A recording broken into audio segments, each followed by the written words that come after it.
So I moved to Niseko about 12 years ago, and I think on average, every year I've managed to hike Mount Yote. Hi, my name's Patrick Otani. I'm the COO here at Nisade, the Luxe Nomad. I've been here for 3 years, and I was brought in at the time of transition from Nisade to the Luxe Nomad. So I worked in hospitality throughout my career, more in the F&B space when I was much younger. And I moved to Niseko 12 years ago. It was a bit of a career transition. I came into a company here as an owner liaison, and I was really working with the property owners in another company and helping them manage their units and look after their assets. That's when I started to build experience of the luxury hospitality space, eventually staying there for I think about 9 to 10 years, and then I moved over to the Luxe Nomad. I mean, Niseko is kind of exploding as a destination in terms of its sort of worldwide and international awareness. So we've definitely seen strong movements in the luxury hospitality space, either people looking for very high-end hotel offerings or perhaps a very high-end chalet offering with a more intimate setting. We've seen movements across both of those divisions, but definitely now we're seeing that Niseko is becoming a really attractive destination for people who want to come and experience the best snow and winter conditions. I mean, the biggest change in booking trends over the last few years is probably the rise of the North American market. We've seen really strong gains in visitation from North America, right across North America. That's to do with the Icon and Epic passes being eligible to use here, but I think the awareness of Niseko as a ski destination which offers variance in terms of the snow quality and depth over the kind of topography and terrain available in North America. So that would be the biggest shift that we see now. I think there's still demand across the board for all property types. I mean, Australia is still very strong visitation due to the lengthy summer holidays in January. We, of course, still have very strong numbers right across Asia. But as I mentioned earlier, the North American market is the one that's probably seen significant gains year on year in the last 2 to 3 years. I think the awareness of Niseko to the ski market in America has been increasing, and with the value of the yen offset against the dollar, I think Japan becomes a very appealing destination for people to visit. Christmas and New Year is still very much the highest demand period. People really want to enjoy their Christmas and New Year's holiday in Niseko in the snow conditions. So the demand for that really is kind of growing year on year. January still has a very strong demand for the Australian market due to the long summer holidays. But then again, we're seeing increased visitation from North America, definitely from across Asia, China, coming through in those periods.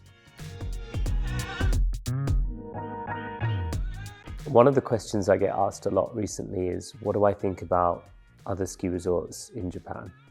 And people are always trying to compare Niseko to, or compare other ski resorts to Niseko. Miyako is the new Niseko, or Hakuba is the up-and-coming Niseko. I think my comment on that is that the ski industry across the world is a huge place.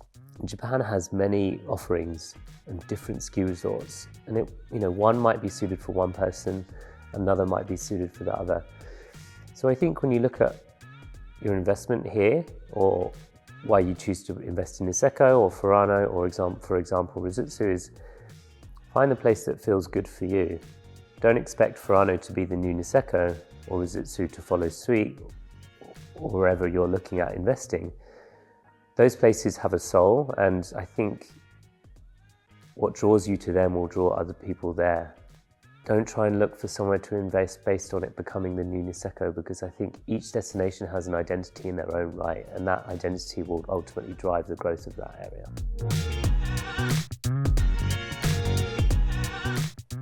I mean, Rusutsu is kind of going from strength to strength. It's like in terms of the skiable terrain, there's a lot to go for there. We've seen our kind of continual year-on-year growth of people, maybe people who've come to Niseko a few times want to be close by but experience something different. Again, the ski terrain is appealing, so perhaps more destination skiers are heading that way. With Furano, it's kind of very close to central Hokkaido, so much sort of quieter town in terms compared to Niseko. But the winter conditions, it's much colder, the snow is much lighter. Definitely we are seeing people again who want to try a bit of variety in their Japan ski holiday, but also strong awareness among what we label as destination skiers, people going to really experience the backcountry and perhaps venture into central Hokkaido for a tour. I mean, over the recent years, we've seen quite a considerable growth in owner returns. I think the appetite for visitation to Niseko, I guess post-COVID, has really seen growth year on year. However, as with a lot of markets post-pandemic, there is a lot of squeeze on inflation, so cleaning costs and other incidental items have risen. That saying, we're able to manage our revenue processes and ADR and occupancy to ensure that owners are seeing a greater increase in income versus an increase in inflationary costs. Moving forward, it's going from strength to strength. The key initiative we can really drive for owners is to make sure that we are non-stop monitoring our revenue process. This is to ensure that properties are full and occupied all the way through the season, but combining that with solid data analytics to ensure that we aren't underselling the units and optimizing the rate returns for the owner. So, we really embrace our owner's rental strategy. It's a big part of our ethos and how we drive returns for owners. We have a very big revenue and sales team that constantly looking at market dynamics, competitor analysis, like pricing, geopolitical challenges, along with fluctuations in the finance markets, to make sure that we're constantly optimizing rate returns and occupancy for owners. Over the years, we've seen the luxury market develop here in Niseko, with many new properties coming online at very high standards. For Luxe Nomad as a company, we're trying to set brand awareness and reputation based not only on the standard of property, but also on the quality of service.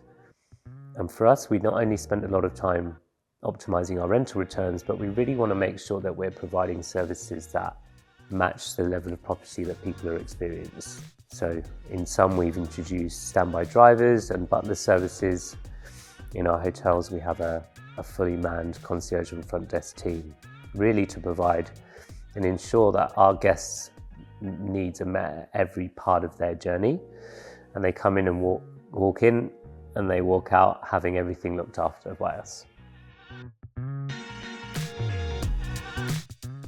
I mean, Niseko in particular has seen quite a lot of infrastructure growth in the last couple of years, particularly to do with the ski hill. So that's allowing a higher volume of traffic through the mountain, which means that the guest experience on the slope is much better. Less queuing, more time skiing. Further than that, we have the highway and Shinkansen developments. Shinkansen might take another 10 years, but the highway is probably going to come a lot sooner. And I think that will increase connectivity to Sapporo and the airport, reducing drive time and perhaps a little bit of friction for guests when, not having to navigate the back roads to Niseko. There is a period of time where luxury in Niseko was associated purely with the property you were staying in. But what we've really seen in the last few years is that now customers really want the end-to-end experience to match the quality of place they're staying in. So luxury just doesn't become about the expense of the property you stay in or where the sofa you're sat on is made and comes from. People are really looking for that genuine connected experience. They want to feel looked after, and also they feel that their trip has been curated and you know, those are the kind of soft touch luxury moments that I don't think you can put a price on. And I think as people shift towards a digital culture, a little less connected with human touch, the more we can add those soft touches in, and, you know, ultimately we want our guests to feel at home and very comfortable with our team. So they kind of walk in, everything is arranged for them, and during their stay, we're able to meet all their needs and kind of get them the best time for their holiday. So I moved to Niseko about 12 years ago, and I think on average, every year I've managed to hike Mount Yote. So it's something I try and get done every year. I go with a group of friends that I go with. And for me, like, the feeling of, one, the achievement of managing to reach the top of Yote, but also, I mean, just the ride down is incredible. And anyone who really hasn't experienced, I recommend, if they can experience, should experience it.